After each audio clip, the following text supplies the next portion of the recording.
Hi, വിസ്മയങ്ങളുടെ പുതിയ ലോകത്തേക്ക് എല്ലാവർക്കും സ്വാഗതം. യൂറോപ്പിനെയും ഏഷ്യയെയും തമ്മിൽ ഒന്നിപ്പിക്കുകയും ഭിന്നിപ്പിക്കുകയും ചെയ്യുന്ന നീലമനോഹരിയായ ഒരു ഉൾക്കടലിനെ കുറിച്ചാണ് ഇന്നത്തെ വീഡിയോ. ചരിത്രപരമായും ഭൂമിശാസ്ത്രപരമായും സാംസ്കാരികപരമായും വളരെ പ്രാധാന്യമുള്ള ബോസ്ഫറസ് കടലിടുക്കിനു വേണ്ടി പണ്ടുകാലം മുതലേ ഒത്തിരി പോരാട്ടങ്ങളും യുദ്ധങ്ങളും നടന്നിട്ടുണ്ട്. ബോസ്ഫറസ് കടലിടുക്കിനെ കുറിച്ച് വിശദമായിട്ടുള്ള ഒരു വീഡിയോ ആണ് ഇന്നത്തേത്. അതിനു മുൻപായി എൻ്റെ ചാനൽ ഇതുവരെ സബ്സ്ക്രൈബ് ചെയ്തിട്ടില്ലാത്തവർ ദയവായി സബ്സ്ക്രൈബ് ചെയ്യുക. ചളിയടിക്കുന്ന പല ചാനലുകൾക്കും ധാരാളം സബ്സ്ക്രൈബേഴ്സും വ്യൂസും ലൈക്കും ഒക്കെ കിട്ടുന്നത് കാണുമ്പോൾ സത്യത്തിൽ അസൂയ തോന്നാറുണ്ട്. ഉള്ളതൊക്കെ ഇല്ലാത്തത് ഉള്ളതുമായ ഇന്നത്തെ ഈ കാലഘട്ടത്തിൽ ഏതൊക്കെയാണ് സത്യം അസത്യം എന്നൊന്നും നമുക്കറിയില്ല. അപ്പോൾ സമയം കളയാതെ നമുക്ക് വീഡിയോയിലേക്ക് കിടക്കാം. തുർക്കിയുടെ ഹൃദയത്തിലൂടെ ഒഴുകുന്ന ബോസ്ഫറസ് കടലിടുക്ക് കേവലം ഒരു ജലപാതയല്ല, മറിച്ച് ഭൂമിശാസ്ത്രപരമായും ചരിത്രപരമായും സാംസ്കാരികപരമായും പ്രാധാന്യമർഹിക്കുന്ന ഒരു അത്ഭുതമാണ്.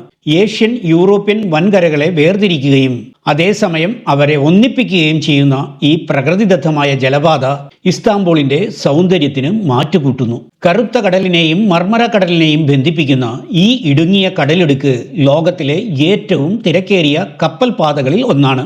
തന്ത്രപ്രധാനമായ സ്ഥാനവും ചരിത്രപരമായ പ്രാധാന്യവും കാരണം ബോസ്ഫറസ് കടലിടുക്ക് എന്നും ലോകശ്രദ്ധ ആകർഷിച്ചിട്ടുണ്ട്. ഈ ഉൾക്കടൽ ഏകദേശം 31 മീറ്റർ നീളവും 700 മീറ്റർ മുതൽ 3000 മീറ്റർ വരെ വീതിയുള്ളതുമാണ്. വടക്ക് കറുത്ത കടലിൽ നിന്ന് തെക്ക് മർമര കടലിലേക്ക് ഒഴുകുന്നു. ഇസ്താംബൂൾ നഗരം ഈ കടലിടുക്കിന്റെ ഇരുവശങ്ങളിലുമായി വ്യാപിച്ചു കിടക്കുന്നു. ഇത് നഗരത്തിന് ഒരു അതുല്യമായ സൗന്ദര്യവും തന്ത്രപ്രധാനമായ പ്രാധാന്യവും നൽകുന്നു. ബോസ്ഫറസ് ഒരു സുപ്രധാന വ്യാപാരപാതയും സൈനിക കവാടവുമായിരുന്നു. പുരാതന ഗ്രീക്കുകാർ, റോമക്കാർ, ബൈസന്റൈൻ സാമ്രാജ്യം, ഓട്ടോമൻ സാമ്രാജ്യം എന്നിവരുടെ എല്ലാം നിയന്ത്രണത്തിലായിരുന്നു ഈ കടലിടുക്ക്. കോൺസ്റ്റാന്റിനോപ്പിളിന്റെ തന്ത്രപ്രധാനമായ സ്ഥാനം ഈ കടലിടുക്കിന്റെ പ്രാധാന്യം വർദ്ധിപ്പിച്ചു.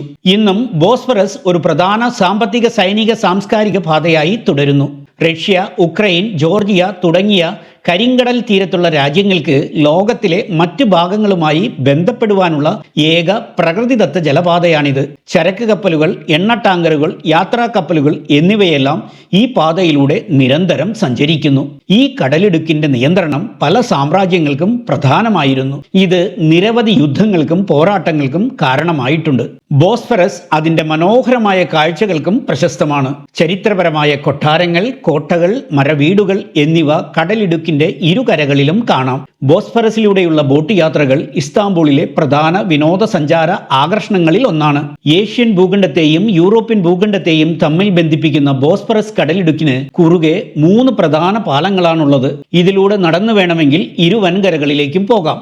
ചുരുക്കത്തിൽ ബോസ്ഫറസ് ഒരു സാധാരണ കടലിടുക്ക് മാത്രമല്ല, ചരിത്രത്തിന്റെയും സംസ്കാരത്തിന്റെയും വാണിജ്യത്തിന്റെയും ഒരു പ്രധാന സംഗമ സ്ഥാനം കൂടിയാണ്. ബോസ്ഫറസ് കടലിടുക്ക് ഒരു ഭൗതിക അതിർത്തി എന്നതിലുപരി സംസ്കാരങ്ങളെയും ചരിത്രങ്ങളെയും ബന്ധിപ്പിക്കുന്ന ജീവനുള്ള ഒരു സ്മാരകമാണ്. ഈ കടലിടുക്കിലൂടെയുള്ള ഒരു യാത്ര ഇസ്താംബൂളിന്റെ ഹൃദയത്തിലൂടെയും ആത്മാവിലൂടെയുമുള്ള ഒരു യാത്രയാണ്. ഇത് തീർച്ചയായും മനസ്സിൽ മായാതെ നിൽക്കുന്ന ഒരു അനുഭവമായിരിക്കും. മറ്റൊരു പുത്തൻ വീഡിയോയുമായി നമുക്ക് വീണ്ടും കാണാം. അതുവരേക്കും സ്വിസ് സഞ്ചാരിയുടെ നല്ല നമസ്കാരം. Good bye.